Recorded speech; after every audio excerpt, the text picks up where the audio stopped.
ಬೇಕೇ ಬೇಕು ಬೇಕೇ ಬೇಕು ಉಪಧನವನ್ನು ಕೊಡುವವರೆಗೂ ಕೊಡುವವರೆಗೂ 35 ಜನ ಮಕ್ಕಳು ಸುಧಾರಿಸ್ತಿದ್ದೀನ. ಹೌದಾ? 4 ಜನ ಮೇಡಮ್ನವ್ರು. ಹೌದಾ? 4 ಜನ ಮೇಡಮ್ನವ್ರು 7 ಜನರು ಕೆಲಸ ಮಾಡಿದ್ವಿ. ಏನೂ ಇಲ್ಲ ಇವತ್ತು ನಮಗೆ ಕೊಡೋದು. ನಾವು ತುಂಬ ಬಡವ್ರ, ಏನೂ ಇಲ್ಲ. ನಾವು ಇಲ್ಲಿರೋರ್ಗೆಲ್ಲ ಅಷ್ಟೇ ಆಯ್ತಾ. ಇಲ್ಲಿ ವಯಸ್ಸಾದೋ ಜನವರೇ ರಿಟೈರ್ಡ್ ಆಗೋ ಅವ್ರು ಗೆಲ್ಲಬೇಕು, ಇಟ್ಕೊಡ್ಬೇಕು.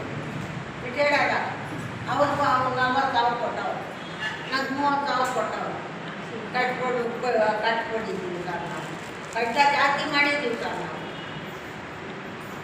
ಸರ್ ಇವ್ರು ಸೌಭಾಗ್ಯ ಅಂತ ಮಕ್ಕಳು ಕೇಳಲ್ಲ. ಯಾರಾದ್ರು ಸರ್ ಹಾಸ್ಪಿಟ್ಲಿಗೆ ಹೋಗ ತಿಂಗಳಿಂದ ಹೋಗ್ತಾ ಇದ್ದಾರೆ. ನಿವೃತ್ತಿ ಅಂಗನವಾಡಿ ಕಾರ್ಯಕರ್ತೆ. ನಾನು 2016ರಲ್ಲಿ ನಿವೃತ್ತಿ ಆದೆ. ಈ ಕರ್ನಾಟಕ ರಾಜ್ಯದಲ್ಲಿ 2011ರಿಂದ ರಾಜ್ಯ ಸರ್ಕಾರ ನಿವೃತ್ತಿಯನ್ನ ಘೋಷಣೆ ಮಾಡಿತು. ಆಗಿಂದ ನಿವೃತ್ತಿ ಆದಂತವರು ಈಗ 22,000 ಜನ, 20,000 ಜನ, 60 ಜನ ಸತ್ತೋಗಿದ್ದಾರೆ. 20,000 ಜನ ಇವಾಗ ಇದೀವಿ. ಆದ್ರೆ ಸುಪ್ರೀಂ ಕೋರ್ಟು 72ರಲ್ಲಿ ಒಂದು ಆರ್ಡರ್ ಮಾಡ್ತು. ಏನಂದ್ರೆ ಎಲ್ಲಾ ಕೆಲಸ ಮಾಡಿದಂತ 5 ವರ್ಷ ಯಾರು ಸೇವೆ ಸಲ್ಲಿಸಿರ್ತಾರೋ ಅವರಿಗೆ ನೀವು ಗ್ರಾಚ್ಯುಟಿ ಅಮೌಂಟ್ ಅಂದ್ರೆ ಉಪಧನವನ್ನ ಕೊಡಬೇಕು ಅಂತ ಮಾಡ್ತು.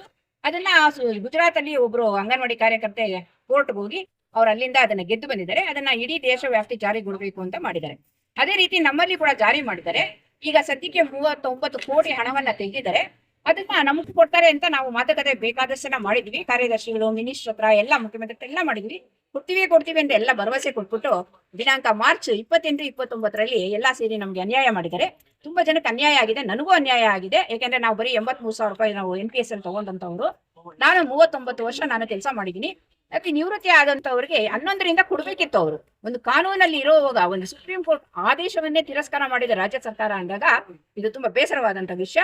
ಯಾಕೆಂದ್ರೆ ನಮ್ಮ ಮುಖ್ಯಮಂತ್ರಿಗಳು ಕಾನೂನನ್ನ ತಿಳಿದಂತವ್ರು, ಅವ್ರಿಗೆಲ್ಲ ಗೊತ್ತಿದೆ. ಅವರು ನಮ್ಮ ಲಕ್ಷ್ಮೀ ಹೆಬ್ಬಾಳ್ಕರ್ ಅವ್ರಿಗೆ ಹೇಳ್ಬೇಕಾಗಿತ್ತು, ಆತರ ಮಾಡ್ಬೇಡಮ್ಮ, ಈ ತರ ಮೊದಲಿಂದ ಕೊಟ್ಕೊಂಡು ಬನ್ನಿ ಅಂತ. ಅವ್ರು ತೆಗ್ದಿದೀವಿ, ಇದೇನು ವಾಪಸ್ ಹೋಗುತ್ತೆ ಅಂದ್ರೆ ಸರ್ಕಾರದಲ್ಲಿ ತೆಗ್ದಿದ್ದಾನ, ಇನ್ನು ವಾಪಸ್ ಹೋಗಲ್ಲ. ಅವ್ರು 11ರಿಂದ ಕೊಟ್ಟಿದ್ರೆ 20ರವರೆಗೂ ಹಾಕ್ತಾ ಇತ್ತು ಆ 39 ಕೋಟಿ.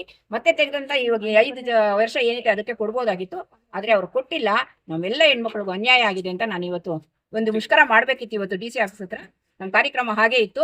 ಅದೇ ಎಲ್ಲ ವಯಸ್ಸಾದರೂ ಈ ಬಿಸಿಲು ತಡ್ಕೊಳಕ್ ಆಗಲ್ಲ ಅಂತ ನಾವು ಇಡೀ ರಾಜ್ಯದಲ್ಲಿ ಒಂದು ಪತ್ರಿಕಾಗೋಷ್ಠಿ ಮಾಡ್ತಾ ಇದ್ದೀವಿ ಇವತ್ತು. ನಿಮ್ಮ ಎಲ್ಲಾ ಮುಖಾಂತರವಾಗಿ ಸರ್ಕಾರ.